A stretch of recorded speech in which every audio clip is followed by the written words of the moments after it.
Akibat daripada isu penularan jangkitan COVID-19 yang semakin sukar untuk dibendung masa kini, pembudayaan norma baharu telah diaplikasikan dengan menggunakan pendekatan CAPP yang mensasarkan golongan individu, keluarga juga komuniti untuk membendung isu penularan jangkitan COVID-19 ini.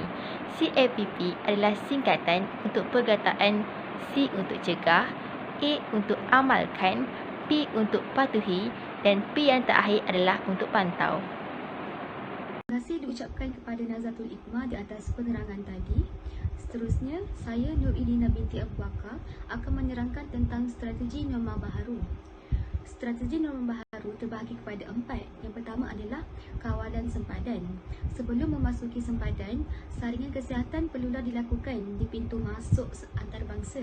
Selain itu, saringan suhu dan gejala di pintu masuk premis adalah wajib dilakukan untuk mengenal pasti dan menjejak di aplikasi MySejahtera. Untuk yang kedua adalah kawalan pergerakan. Elakkan pergi ke kawasan yang berisiko. Selain itu, gunakan hotspot tracker dalam aplikasi MySejahtera untuk kenal pasti kawasan yang berisiko. Yang ketiga adalah penjarakan fizikal. Sekurang-kurangnya 1 meter antara individu lain dengan individu lain. Seterusnya, keterangan tentang penjarakan fizikal adalah elakkan 3S atau 3C, iaitu sesak, sempit dan sembang jarak dekat. Seterusnya adalah perlindungan diri.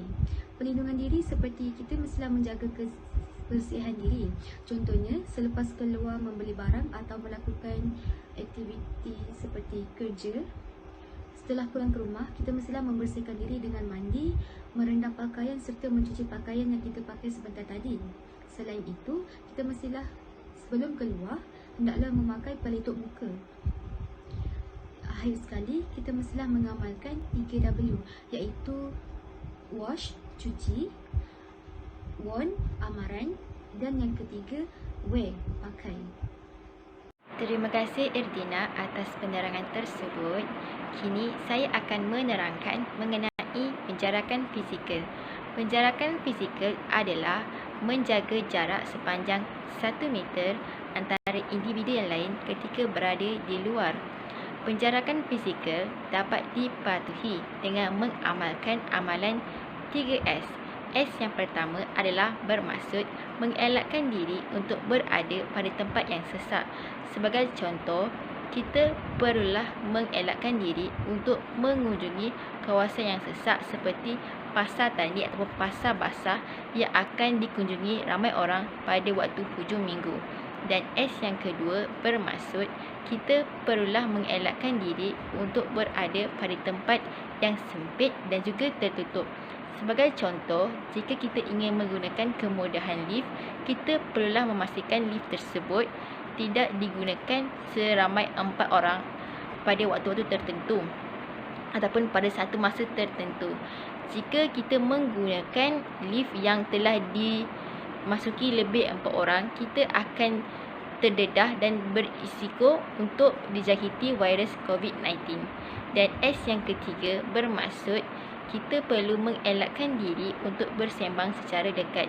Kita boleh bersembang, namun harus kita ingati kita perlulah mematuhi penjarakan fizikal, iaitu perlu memastikan ketika kita bercakap dengan orang lain, kita perlu pastikan kita mempunyai jarak sepanjang 1 meter antara individu tersebut.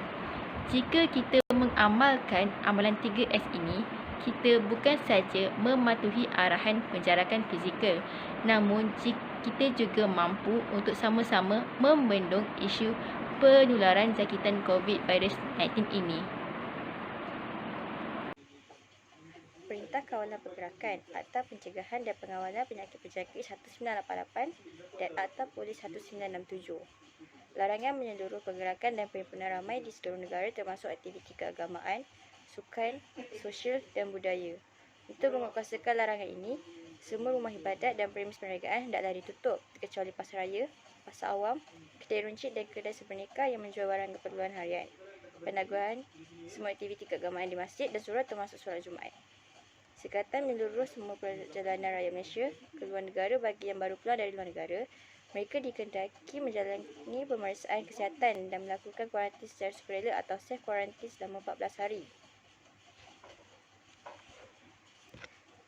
Contoh kawalan pergerakan semasa PKP iaitu larangan pergerakan perhimpunan aktiviti luar rumah, penutupan operasi di pejabat, sekolah dan industri kecuali perkhidmatan yang perlu.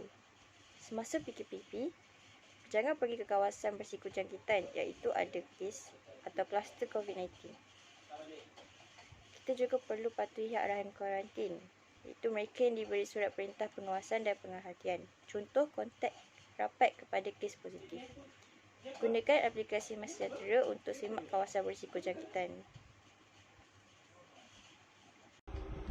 Kesimpulannya, kita mestilah mengamalkan pembudayaan norma baharu yang diperkenalkan oleh kerajaan untuk menjamin kelangsungan hidup dan ekonomi kita. Di samping itu, Kementerian Kesihatan telah memberi penekanan terhadap pelaksanaan CAPP iaitu cegah, amal, patuh dan pantau kepada masyarakat dalam usaha memperkasa program pengurangan risiko daerah iaitu DRRP COVID-19. Seterusnya, aplikasi MySejahtera yang ringkas dan padat menjadi platform untuk memudahkan agensi kerajaan menangani wabak COVID-19. Seramai 6.5 juta pengguna membuat turun aplikasi berkenaan. Selain itu, kita juga boleh mendaftar vaksin melalui aplikasi MySejahtera. Kita mestilah mengelakkan 3S iaitu sesak, sempit dan sembang dekat. Sekian, terima kasih.